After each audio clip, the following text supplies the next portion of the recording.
Welcome back. At least 6 people have reportedly been killed. Another 21 people were injured. The violence happened in Duke County, specifically in Duke Padia town. According to the country authorities, the incident involved members of two clans, Angach and Rich. The authorities say the violence started after a suspected revenge killing.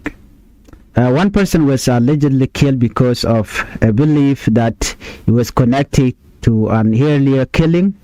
That first act of violence reportedly led to a wider confrontation. And this is where the real danger began. One death can lead to another death can lead to another. And before people realize what is happening, an individual dispute can become a conflict involving entire communities. That is why this incident deserves attention. It is not only about the 6 people who reportedly lost their life. It is also about the danger of revenge and what can happen when communities do not a peaceful way to settle dispute. Well, let us explain what happened in detail. According to the report, the incident happened in Duke County, Jonglei State. More specifically, the violence was reported in Duke Padia town. Duke Padia is one of the areas in Jonglei State that has experienced different forms of communal violence over the years. Some disputes began over personal disagreement, others involve cattle, some involve land, others are connected to previous killing. And sometimes one incident becomes connected to another incident from years earlier. This can make community conflict extremely difficult to resolve. People remember what happened to their relative. Families remember those who were killed, and when justice is not achieved, some people may decide to take revenge. That is what makes this situation so dangerous. According to Duke County Commissioner John Shatim gave an account of how the latest incident reportedly began. According to the commissioner, the violence was connected to an earlier killing. A man from the Angach clan allegedly killed a man from the Rich clan. The alleged attacker reportedly believed that the victim was connected to the killing of one of his relatives. In simple terms, the man believed that the person he attacked was responsible, directly or indirectly, for the death of his family member. So he reportedly decided to take revenge. That decision then led to another confrontation, and the situation quickly became larger. This is one of the most dangerous part of revenge violence. The original dispute may involve only 2 people, but when one person is killed, their relative may feel that they must respond. Then another person may be attacked, the other side may respond again. The conflict can continue. And eventually, people who were not directly involved in the original disagreement can become victims.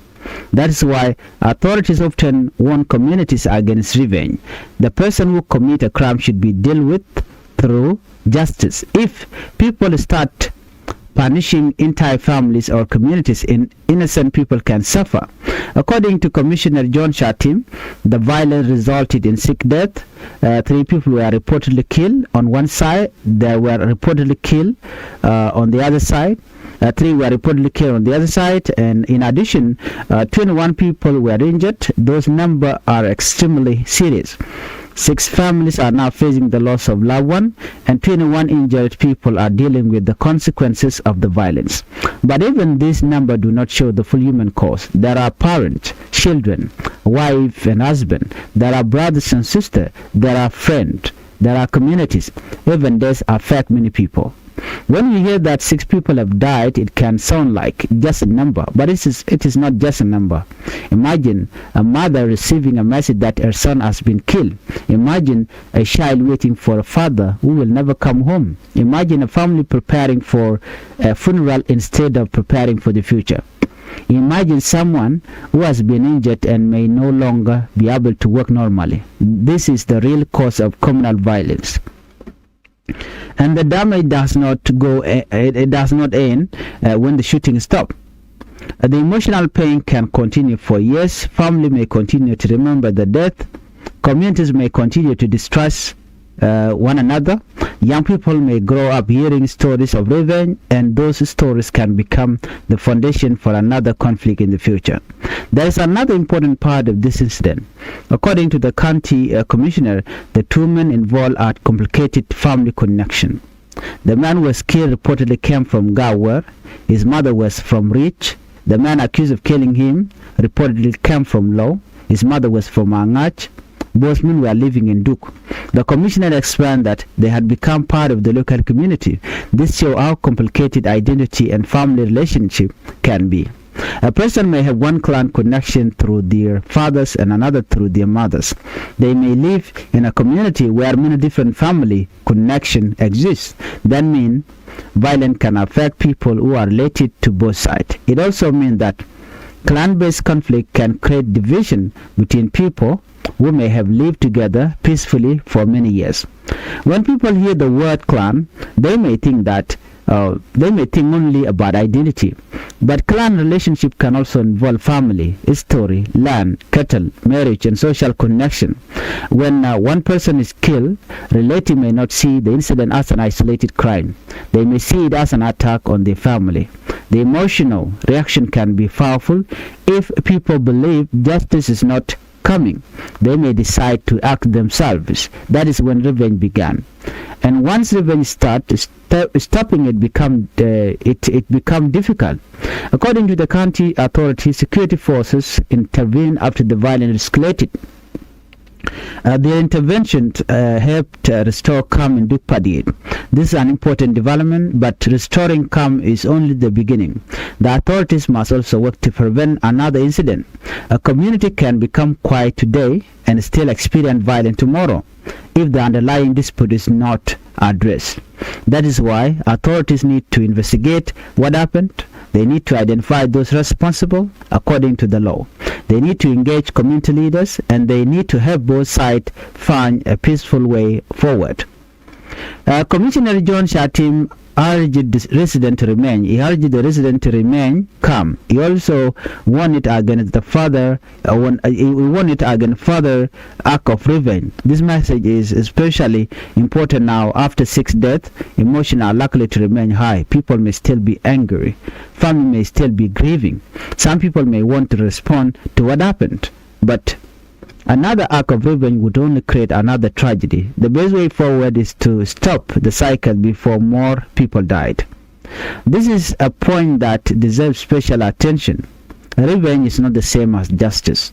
Revenge and justice are not the same thing. Justice asks what happened, who was responsible, what evidence exists, what does the law say, how should the responsible person be held accountable. Revenge asks who should we hunt, who should we hurt because someone from one side was hurt. That difference can determine whether community move toward peace or toward another round of violence. If one person commits a crime, the solution should not be to punish innocent relative. That only create another injustice. Young people are often the one who become involved when community violence starts. They may be encouraged by friends, they may be pressured by relatives, they may feel that they must defend their community, they may believe refusing to fight make them weak. But this thinking can destroy young people's future. A young man who joins a revenge attack could be killed.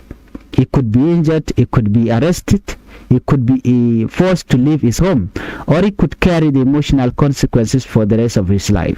Young people therefore need strong voices telling them that refusing revenge is not a cowardice, it is courage. Traditional leaders also have an important responsibility. They understand community relationship. They know family stories. They often have influence over young people. They can help bring people together before tensions become violent. When a dispute began, elders should not wait until people are killed. They should intervene early. They should encourage discussion. They should help families communicate, and they should support lawful justice. The same applies to religious leader. Church leader and other community leader can use their influence to encourage forgiveness and peaceful conflict resolution. Thank you for watching, and bye-bye.